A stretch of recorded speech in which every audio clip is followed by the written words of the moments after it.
ეროვნული ბანკი ზომიერად მკაცრ მონეტარულ პოლიტიკას ინარჩუნებს. დღეს სებმა მთავარი განაკვეთი კვლავ 8%-ზე დატოვა და მიუთითა, რომ მაღალი გაურკვევლობის გათვალისწინებით ინფლაციაზე ზრდის მიმართულებით მოქმედი რისკები უფრო გამოკვეთილია, თუმცა ასევე ნარჩუნდება შემცირებაზე მოქმედი ფაქტორებიც.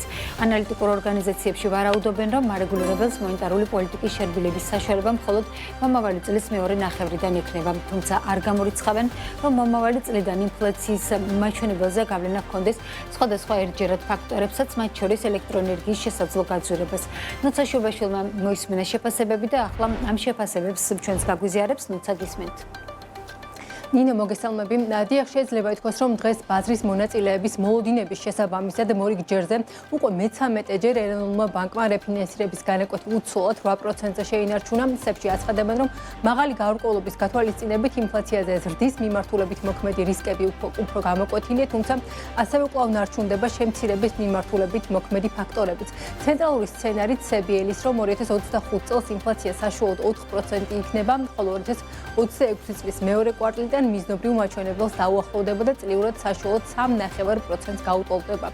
შედარებით ოპტიმისტურია ანალიტიკური ორგანიზაციების ნაწილის გათვლები. საინვესტიციო ბანკ Galten Tagartში ამბობენ, რომ 2025 წლის მოსაუდნელი 3.9%-ის შემდეგ 2026 წელს საშუალო წლიური ინფლაცია 3%-მდე შენელდება, რაც სების მონეტარული პოლიტიკის შერბილების საშუალებას მისცემს. ორგანიზაციის გათვლებით მომავალ წელს ჯამში რეფინანსირების განაკვეთი 0.5% პუნქტით 7.5%-მდე შემცირდება.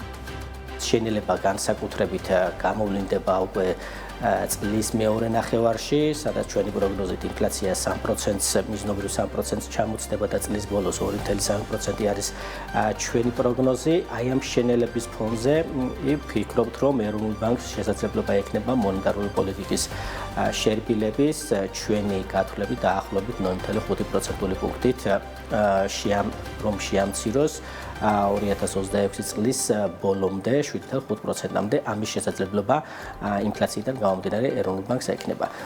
ის რომ ინფლაცია ქვემოთ შენელდება 2026 წელს გარდა სურსათის კატეგორიებისა, მასზე იმოქმედებს მნიშვნელოვნად ასევე სტაბილური გაცვლითი კურსი და ასევე ჩვენ ვითვალისწინებთ, რომ ნავთობპროდუქტების ფასების ტენდენციებიც, ასე ვთქვათ, არ იქნება ისეთი, რომ იმპორტირებული ინფლაციაზე წნეხი იქონიოს. ანალოგიური მოლოდინები აქვთ TBC კაპიტალშიც, სადაც ამბობენ, რომ მომავალ წელს ინფლაცია 3%-ის ფარგლებში იქნება, თუმცა TBC კაპიტალის მთავარი ეკონომისტი აღნიშნავს იმასაც, რომ შესაძლოა მომავალი წლიდან ინფლაციის მაჩვენებელზე გავლენა ჰქონდეს სხვადასხვა ერთჯერად ფაქტორებსაც, მათ შორის ელექტროენერგიის შესაძლო გაძვირებას, როგორც ცნობილია. CEMEC-ის თავმჯდომარე დავით ნარმანიამ დღეს განაცხადა, რომ მომავალი წლიდან ელექტროენერგიის ტარიფის ზრდაა მოსაოდნელი, თუმცა ოთარ ნადარაია მიიჩნევს, რომ მსგავსი ერთჯერადი ფაქტორები მონეტარული პოლიტიკის შერბილებისთვის წინააღობა სავარაუდოდ არ იქნება.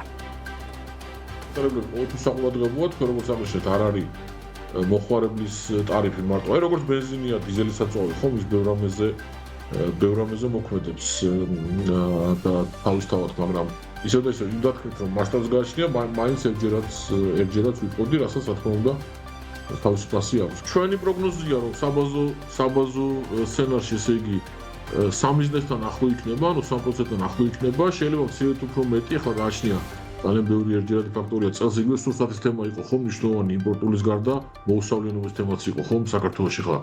ჩვენ რეალობაში ეს მნიშვნელოვანია.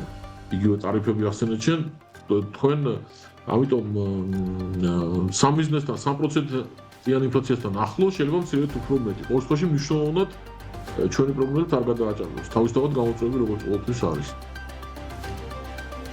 აღსანიშნავია, რომ ინფლაციამ დაჩქარება მიმდინარე წლის მარტიდან დაიწყო, პიკს კი ოქტომბერში მიაღწია, როდესაც ფასების საერთო დონე 5.2%-ით იყო გაზრდილი, გასულ თვალს კი წლიური ინფლაცია შედარებით შენელდა და 4.8% იყო, თუმცა ეს კვლავ მაღალია 3.3%-იან მაჩვენებელზე. ეროვნული ბანკი მონეტარული პოლიტიკის კომიტეტის სხდომას უკვე მორიგ სხდომას 2026 წლის 11 თებერვალს გამართავს.